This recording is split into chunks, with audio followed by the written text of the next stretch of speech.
పరిస్థితి ఆయన జీవితంలో కలిగింది. ఈరోజు నా జీవితాల్లో ఆ విధమైన పరిస్థితుల్లో మనం ఉంటుండొచ్చు కదా.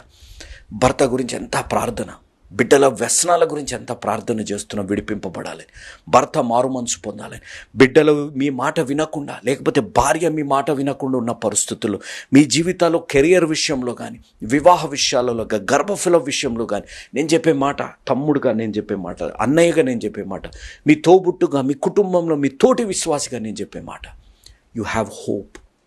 దేవుడి యందు మీరు నమ్మకం కలిగి ఉండండి, ఒక నిరీక్షణ కలిగి జీవించండి. మిమ్మల్ని ఎన్నడూ కూడా అవమానపరిచే పరిస్థితుల్లో దేవుడు మిమ్మల్ని తీసుకున్నాడు. ఒక పొల్లు అనుమానం కూడా మీ జీవితంలో రానియకుండా ఆయన ఉన్నారు. దేవుడు ఉన్నారు నీతోని. నోవా గారితోనున్న దేవుడు, నోవా గారి ద్వారా మానవాళి కాపాడే విధంగా దేవుడు చేసిన గొప్ప కార్యం కలిగిన దేవుడు, నీ ద్వారా నీ కుటుంబాన్ని కాపాడే విధంగా దేవుడు చేయగలిగిన దేవుడు అనేది మనం గ్రహించాలి.